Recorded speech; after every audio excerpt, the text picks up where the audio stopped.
जो महिलाएं रक्षाबंधन पर अपने मायके से यह 3 चीजें लेकर आती हैं, तो पति हो जाता है।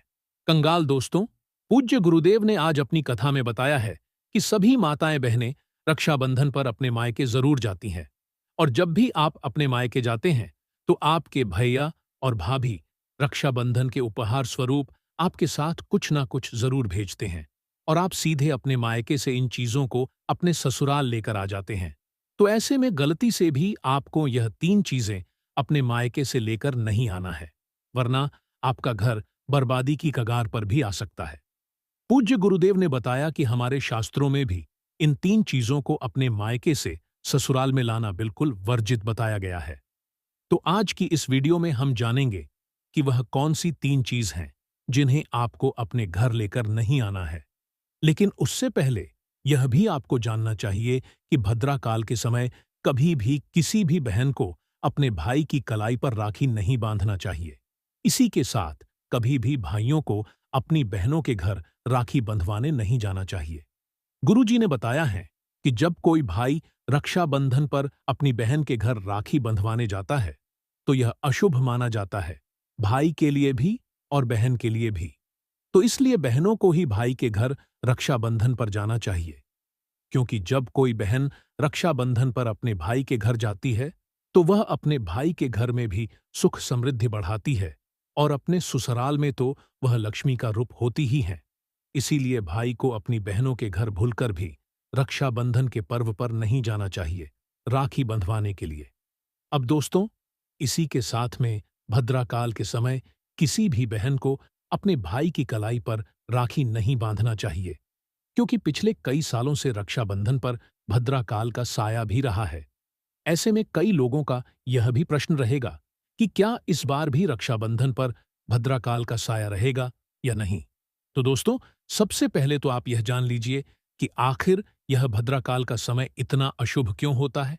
आखिर क्यों इस समय में राखी बांधने की मनाही होती है।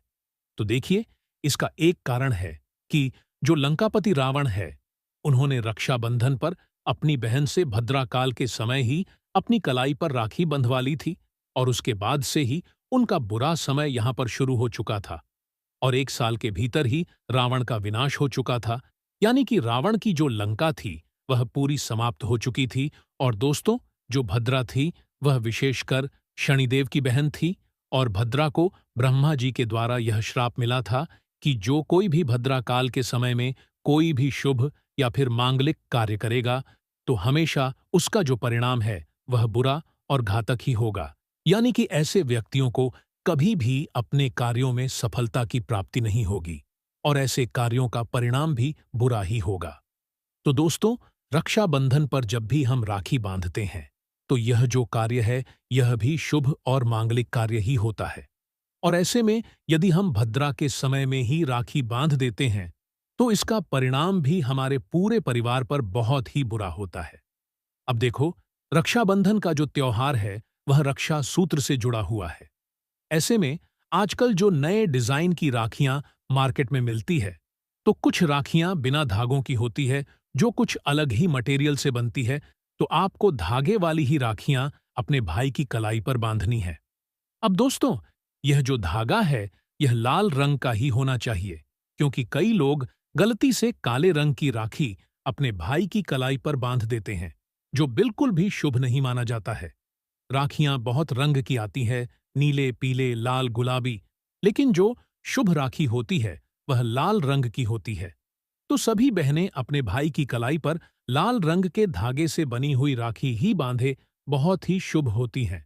और जो आपकी राखी होती है उसमें धागा होना अनिवार्य है। बिना धागे के अगर आपकी राखी है, सोने की राखी है, चांदी की राखी है, तो उसका कोई फल नहीं है। भले आप फिर रक्षाबंधन के दिन शुभ मुहूर्त में राखी बांधो, चाहे न बांधो, तो राखी हमेशा धागे वाली ही लेकर आए, और लाल रंग के धागे से बनी हुई राखी ही बांधे। ठीक है। अब दोस्तों, इसके बाद पूज्य गुरुदेव ने बताया है कि राखी भी हमेशा शुभ मुहूर्त देखकर ही बांधना चाहिए। तो इस बार रक्षाबंधन पर राखी बांधने का शुभ मुहूर्त क्या रहेगा, इसे भी आप जान लीजिए।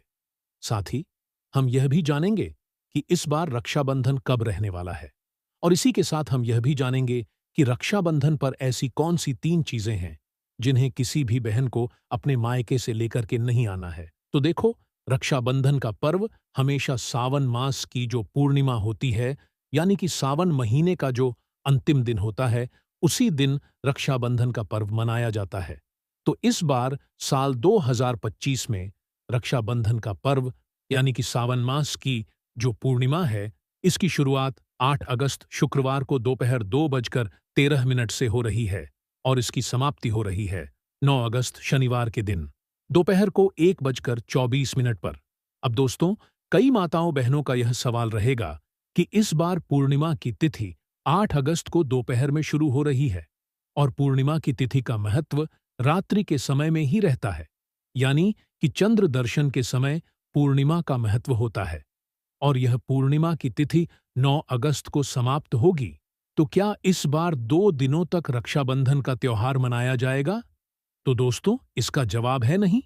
रक्षाबंधन का त्योहार केवल एक ही दिन मनाया जाएगा और वह दिन रहेगा 9 अगस्त शनिवार को, क्योंकि हिंदू धर्म में कोई भी त्योहार होता है तो उदया तिथि के अनुसार ही माना जाता है और पूर्णिमा की तिथि 9 अगस्त को उदया तिथि के अनुसार मान्य रहेगी। इसलिए रक्षाबंधन का त्योहार भी 9 अगस्त शनिवार के दिन ही मनाया जाएगा और 8 अगस्त को रक्षाबंधन का त्योहार इसलिए नहीं मनाया जाएगा क्योंकि इस दिन भद्रा का समय भी रहेगा। इसीलिए आपको 8 अगस्त को रक्षाबंधन का त्योहार नहीं मनाना है। और दूसरी ओर सबसे महत्वपूर्ण बात कि जो भद्राकाल का समय है वो 8 अगस्त के दिन रहेगा, 9 अगस्त के दिन। रक्षाबंधन के दिन इस बार कोई भी भद्राकाल का समय नहीं है, तो 8 अगस्त के दिन है, भद्राकाल का समय रहेगा। इसलिए 8 अगस्त के दिन जो है आपको रक्षाबंधन नहीं मनाना चाहिए। पूर्णिमा तिथि आपको मानना है, मान लो, पर रक्षाबंधन जो है, मतलब नियमों में और शास्त्रों में भी ऐसा ही लिखा गया है कि उदया तिथि के अनुसार वाली जो रक्षाबंधन रहती है वही सबसे ज्यादा सर्वश्रेष्ठ यहां पर मानी जाती है। तो इसलिए आपको रक्षाबंधन 9 अगस्त शनिवार के दिन ही यहां पर मनाना है। इस दिन बहनों को अपने भाइयों की कलाई पर राखी बांधनी है। अब दोस्तों, इस बार भद्रा जो है यह पाताल लोक में रहने वाली है और इस समय में भी आपके ऊपर कोई भी प्रभाव यहां पर नहीं पड़ने वाला है। ठीक है, तो इस बात का आप लोगों को यहां पर ध्यान रखना है। अब हम लोग जानते हैं कि राखी बांधने का इस दिन शुभ मुहूर्त क्या है। राखी को हमेशा शुभ मुहूर्त में ही बांधनी चाहिए, तभी भाई और बहन दोनों को इसका संपूर्ण फल मिलता है। तो इस बार आप सभी को 9 अगस्त को रक्षाबंधन का त्योहार मनाना है। तो दोस्तों, इस बार आपको भद्रा का डर भी नहीं रहेगा, क्योंकि पूरे ही दिन आप अच्छे से रक्षाबंधन का त्योहार मना सकते हो। तो इस बार राखी बांधने का शुभ मुहूर्त है 9 अगस्त शनिवार की सुबह 5:47 से लेकर दोपहर को 1:24 तक। पूर्णिमा तिथि दोपहर को 1:24 तक ही रहने वाली है और पूर्णिमा तिथि रहते रहते आपको राखी बांध देनी है। रक्षाबंधन मना लेना है क्योंकि इसके बाद प्रतिपदा तिथि शुरू हो जाती है। जिस तरीके से भद्राकाल के समय में राखी बांधने से विनाश होता है, उसी तरीके से प्रतिपदा तिथि मतलब पूर्णिमा तिथि के बाद में जो तिथि आती है, उस तिथि में अगर आप राखी बांधते हो तो उसका कोई फल आपको नहीं मिलता। आप सिर्फ एक धागा बांध रहे हो उस समय, यह सोचकर बांधना। इसलिए रक्षाबंधन रहते रहते, पूर्णिमा तिथि रहते रहते आपको राखी बांधनी है। आपको एक बहुत लंबा समय मिला हुआ है। सुबह के 5:47 से लेकर दोपहर के 1:24 तक का जो समय है, यह पूरा शुभ समय है। इस समय में आप कभी भी किसी भी समय राखी बांध सकते हैं। अपने भाइयों की कलाई पर रक्षाबंधन मना सकते हैं। कोई दिक्कत परेशानी वाली यहां पर बात नहीं है। दोस्तों, रक्षाबंधन का पवित्र त्योहार है, तो इस दिन ध्यान रखें कि काले रंग के वस्त्र आपको नहीं पहनना चाहिए।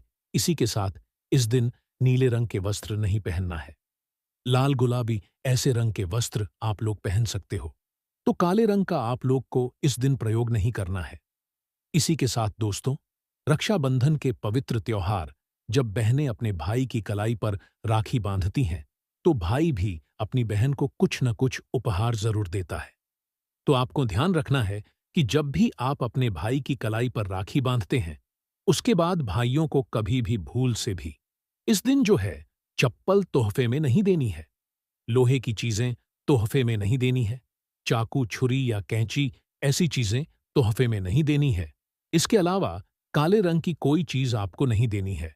ये थोड़ा सा ध्यान रखिएगा जब आप अपनी बहनों को यहाँ पर तोहफा दे रहे हैं।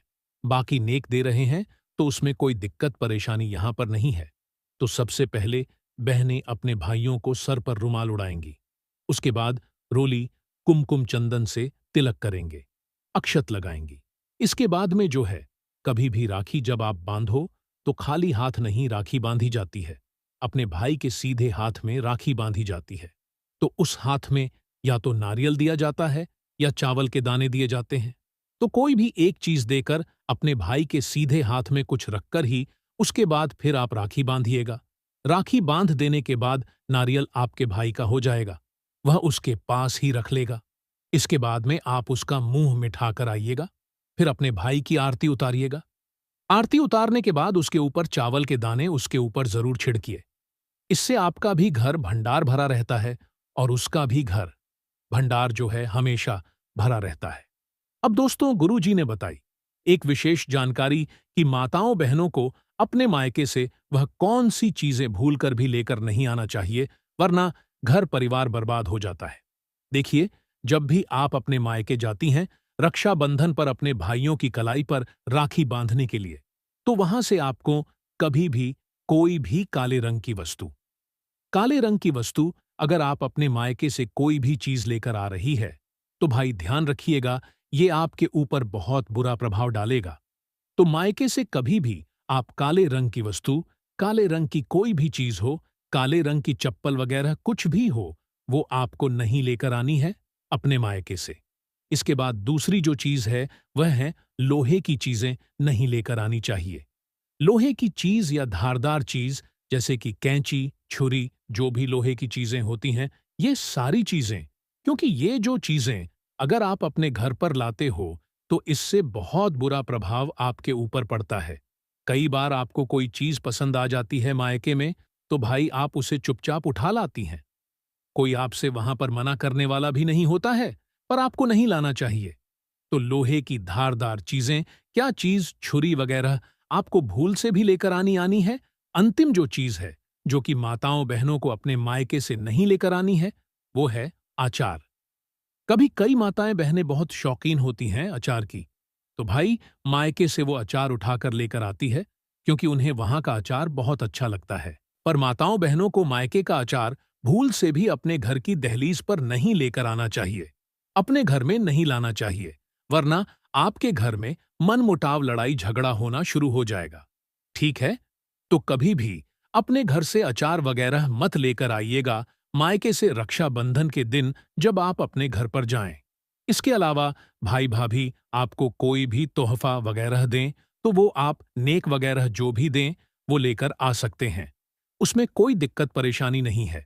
बस इन तीन तीन चीजों को छोड़कर आप कुछ भी लाएं, वो सारी चीजें यहां पर आप लोगों को यहां पर चल जाएगी।